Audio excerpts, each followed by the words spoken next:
So the more fill and the more, you know, you got your cabinets that are out of whack. What do you guys do with that? I have my guys reset. They'll go in and just level it out. And what are you using for that? What's your method? Shim and a couple screws. He's taking them off the wall and No, rehanging them. not necessarily Well, rehanging loosening. them, but Loosening them loosening up it so that, you know, the culprit's a lot of times the microwave cabinet or the cabinet button up to it, you know. You'll sit there and we just sit there and work it back and forth.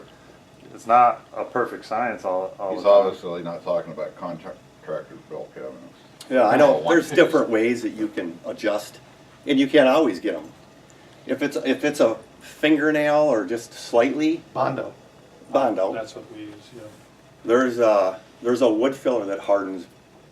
I'm trying to think of the name of it, but Us, it's us old laminate guys, that's what we use, is Bondo a lot. I mean, you know, is there Minwax a high tight bond performance. filler? Is that what it's called? Tight bond, but Elmer's makes a hardener wood. And it dries quick. Mhm. I started using that a little bit. I've always used Bondo, but the Bondo, gotta you know, work gums fast. up Mm-hmm. your sander. You know, it seems like it. You know, if you don't wait long enough. Even your router, yeah. Yeah, your router. I'm not saying, I mean, Bondo's great, it dries, it's, you know, I think for smaller areas, a wood fill seems to, I started using that a little bit more. Is that the stuff that comes in the can? The powder stuff? Comes Or in the a, powder? No, not rock putty. no, it Water comes, putty. and it's almost like cookie dough. Where are you buying it from? Home Depot. Okay. Comes Yeah. in a square tub. Yeah, white I know that Elmer's Yeah. has one. But it's a fast drying, you know, it's Like a wood paintable, filler. and it's a wood filler. Yeah. As a matter of fact, oh, you know what, it's Minwax. Is it? It's Minwax. Oh, I know what you're talking Yeah. about, yeah. So it's, again, with this method, I mean, really, it's all about flat, smooth surface. This material bonds to a pre-finished surface. So you know, if I go into brand new cabinetry and you're gonna reface it, it's literally just clean it. You know, you're just gonna wanna clean it and away you go. And who was it that was talking about that earlier that said, was it, yeah, I get a lot of laminated cabinets, so it's a whole run that the builders built, and so it's completely laminated. There's no seams, so I don't have to worry about a lot of that.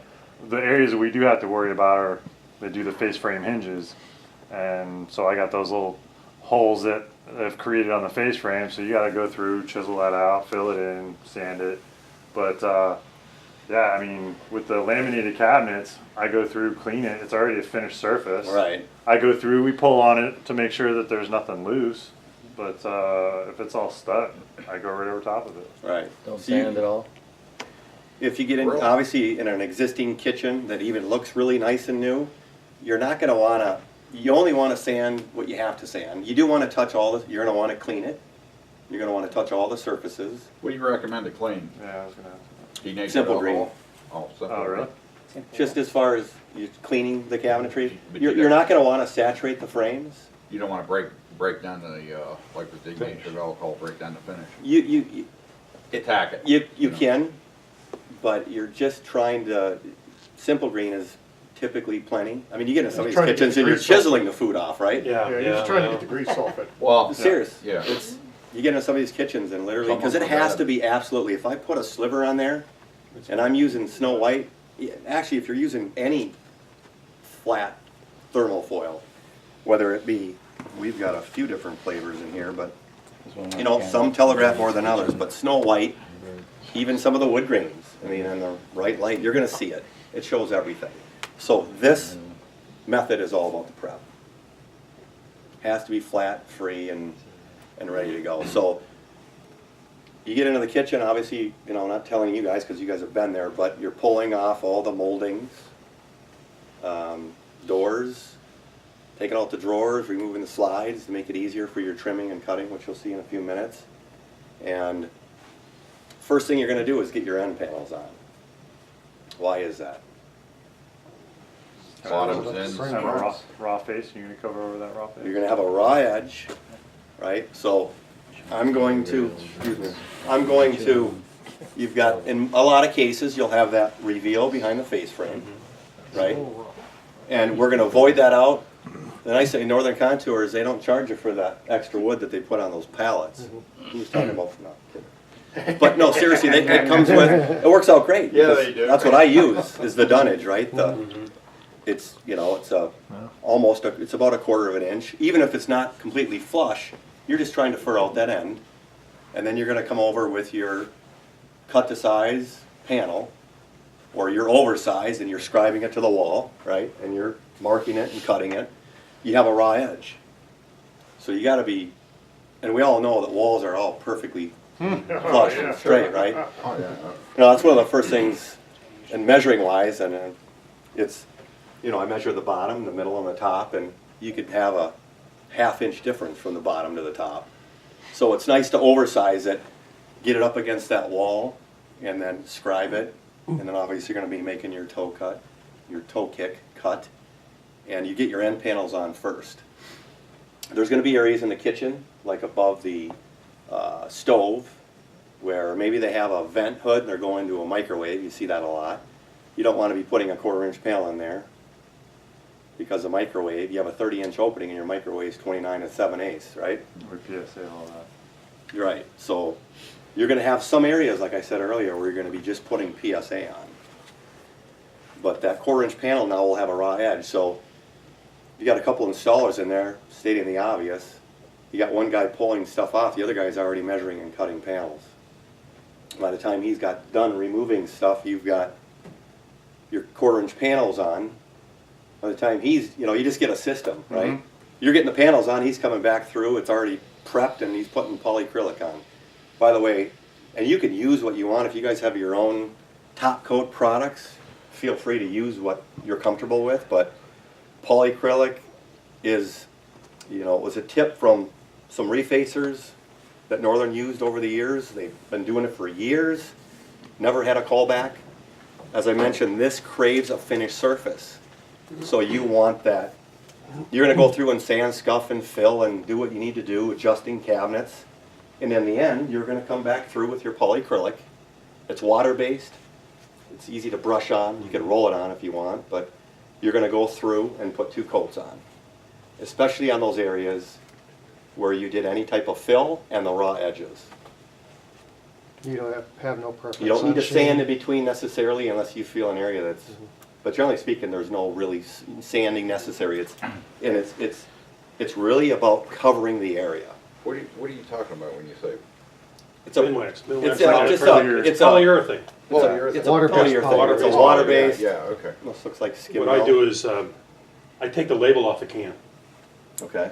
and I tell them it's a special additive that I get from Northern Cotton. Oh, yeah. Well, to build, no, to, you know, otherwise, because they see poly, well, I could do this myself, you know? No, this is a special good point. additive that you only get, you know, and I know a guy. Selling the sizzle. I see it's He's from selling New the Jersey. sizzle, guy, you know? But that, I do it.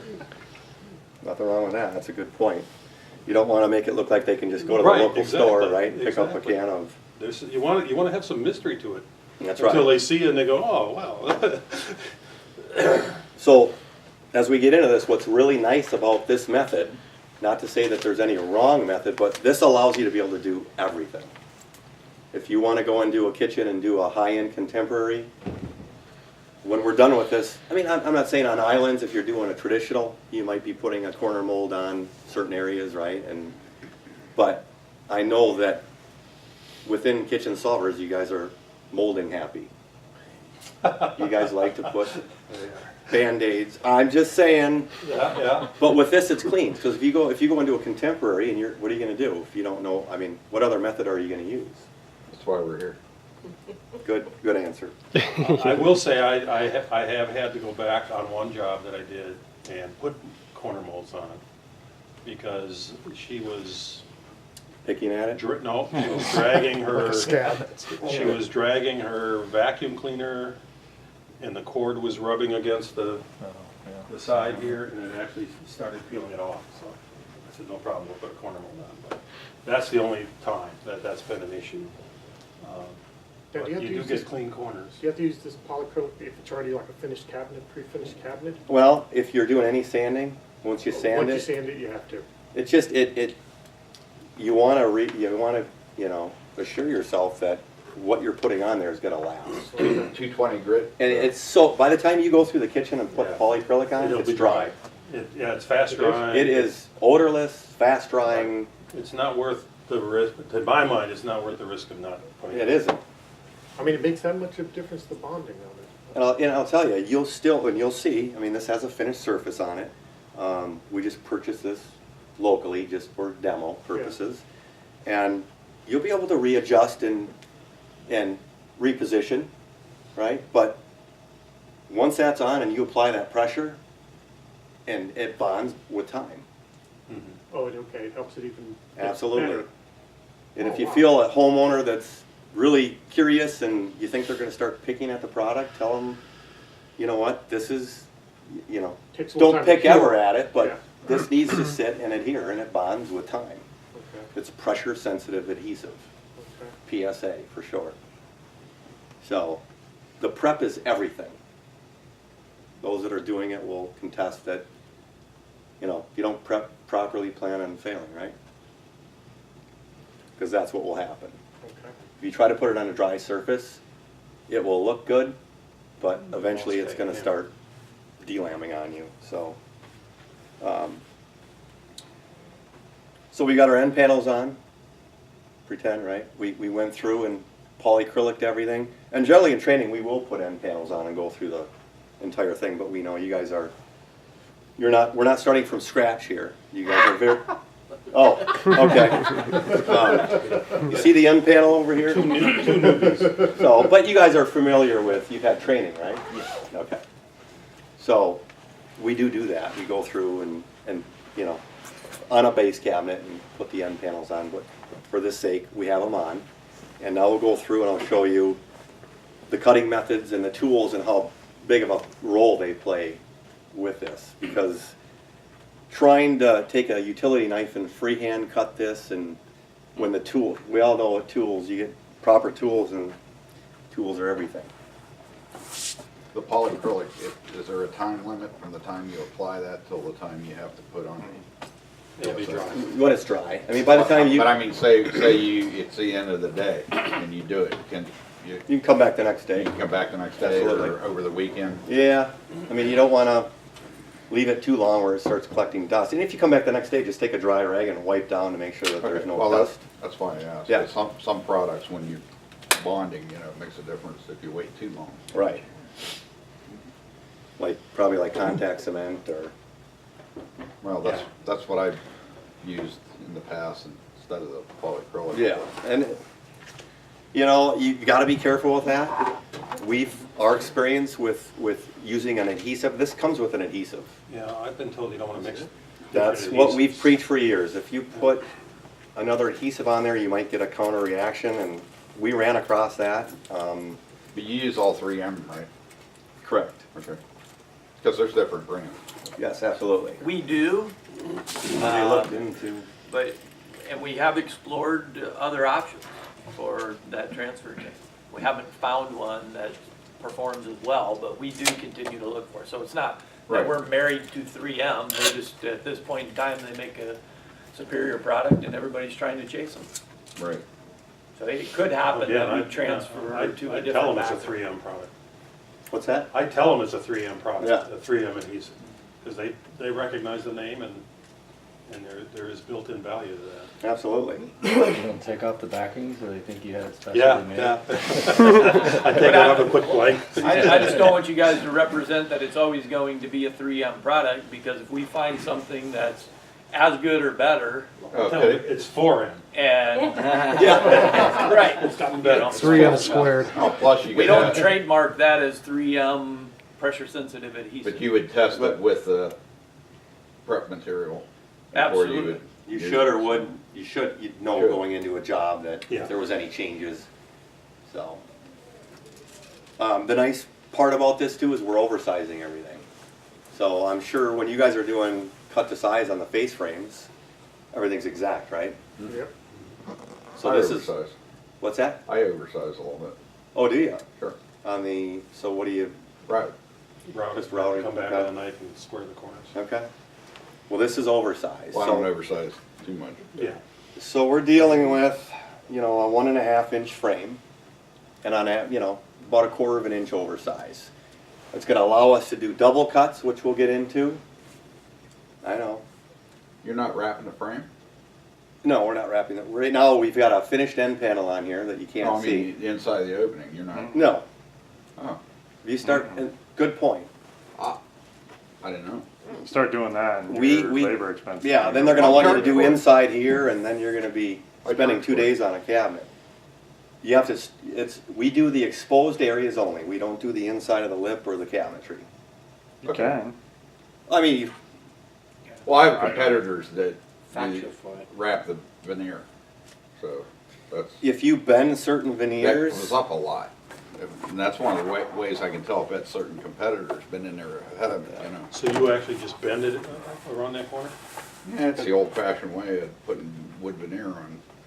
But you, yeah, you. well, if you're doing You a, bend it around this corner here, and then you trim off the backside. That way your door opening Right, matches your face frame. right. so that's with a wood veneer. Yeah, that's why I asked if, With the Able to thermofoil, bend it you, at 90 on some of the degrees? darker wood grains, you can get a white line and, back in the It's- laminate days, we used to use edge band, well, and the other thing, I 7/8 mean, edge band. with these tools too, you can really kind of lay it over the front, get it level on the back, if you're gonna, I don't advise that you guys start doing the inside, but if that's what you're doing, you can use your tools to trim that. Well, you make, you know, it's like, the more you do, the more money you make. I mean, it's, Yeah, that's up to you, but, As long as you're capturing Cardboard for ones. it and they're Yeah. willing to pay for it, that they see value in there, like- then putting in rollouts. Right. It's another profit. but I've yet to see Roll. a customer that has a problem with it unless it's not brought up front. Don't bring it up. Well, you bring it up and tell them exactly what you're doing, Yeah. otherwise it will be brought up and you'll be, I specifically say. well, I thought you were doing I the face inside. the outside. Yeah, well, I don't that's- touch from this edge. Like I said, I have, does I not have get some touched. competitors in my area that do it, and they use that against me. So I developed to do it. I mean, I learned how to Okay. do it. I said, yeah, I can do that if you wanna pay for it, you know. I Right. don't like doing it, but when you say they use that against you, is it in marketing material that says we do this? no, or it's do not you- marketing material. They just say, they wrap the face frames and They make a big deal. they It's make a big kitchen deal tune-up. out They of make it. a big Kitchen deal tune-up of- does it. Okay. They make a big deal out of it that they've wrapped. Now, we're talking wood veneer here. I'm not saying that they do it Right. in this because I don't know, but They make- that's why I asked the question. if they Yeah, wrap the and I've face. yet to hear anybody complain that, When you said a quarter inch, I was thinking, well, that's not enough to wrap. well, yeah, I would give yeah. them the option and exactly, And just so- mark it up. You can bend We can do it this way, the wood this veneer way. 90 degrees and it doesn't split, it doesn't break. I'm not saying it comes out well. Depends on the backing. and so you- I would never do it, and I just figure that to a customer, I have a piece of thin veneer and I bend it for them, and I say, see how this cracks? Yeah. So you interpret what you want out of it, so I just tell it to the customer and I walk away from it. Right. I'll never do it. because- The paperback or the PSA is pretty easy to bend without cracking, yeah. Okay. I mean, if it's real dried out or something, no, but All right, so, and we'll move on here, but how familiar are you with the Veritex slitter? Okay, Very. so you've got a fence that your material is gonna ride in. It's about 1/8 of an inch. So measuring, and you guys maybe have a different style, I mean, the ruler on here, there's an offset to it, I just use my tape measure.